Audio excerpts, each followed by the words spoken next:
వచ్చును తల్లి మహాలక్ష్మి.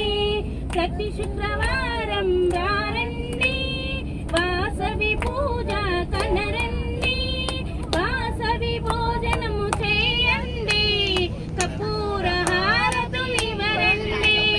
సాయంకాల సమయములో సంధ్యా దీపారాధనలో వచ్చును తల్లి వరలక్ష్మి, వచ్చును తల్లి మహాలక్ష్మి.